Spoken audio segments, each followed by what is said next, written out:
Armored personnel carriers bristling with weapons line a highway in southern Russia. Rows of tanks are parked beside major roads. Heavy artillery is transported by train. Videos of military movements have flooded Russian social media for the past month, shared by users and documented by researchers. And Western governments are trying to find out why. The movements appear to be the largest deployment of Russian land forces toward the border with Ukraine in 7 years, according to the US government. Whether it is a test of how the Biden administration might respond, retaliation against Ukraine for curbing Russian influence in domestic politics in Kyiv, or preparation for actual cross-border military action, has divided analysts of Russian policies. Another possible motive has been found closer to home.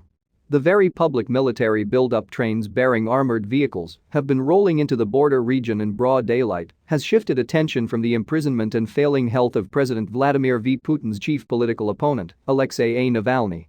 The Ukraine war, the only active conflict in Europe today, has been on a low simmer since 2015. Russian-backed separatists and the Ukrainian army have faced off along a 250-mile front of trenches, known as the line of contact, shelling and sniping at one another, but not seeking major advances. Keep up with the New Washington. Get live updates on politics. The fighting picked up last month, with 9 Ukrainian soldiers killed since late March. On Friday, the Kremlin appeared to escalate the situation again by laying out a justification for military intervention on humanitarian grounds, discussing the prospect of a new war in the region in some of the starkest, most open terms yet. The Kremlin spokesman, Dmitry Peskov, said Russia would intervene to prevent ethnic cleansing of Russian speakers by the Ukrainian government, a risk he compared to the ethnic massacres of the 1990s Balkan Wars, though there are no signs that such violence is imminent in Ukraine today.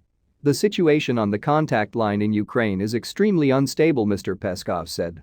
If military actions begin and a potential repetition of a humanitarian catastrophe similar to Srebrenica arises, not one country in the world will remain on the sidelines. All countries, including Russia, will take measures. The comment was the second this week by a senior Russian official, citing the Srebrenica massacre in Bosnia-Herzegovina in 1995 as a touchstone for justifying humanitarian intervention in Ukraine today. In Bosnia in 1995, the United Nations had declared a safe zone in the city of Srebrenica, but failed to prevent the Bosnian Serb army from entering and massacring more than 8,000 Muslim men and boys. The front line in Ukraine, in contrast, separates villages and towns comprising a similar mix of Ukrainian and Russian speakers, with no significant ethnic or sectarian differences. Mr. Peskov said the risk arose from actions of the Ukrainian military and rising Ukrainian nationalism.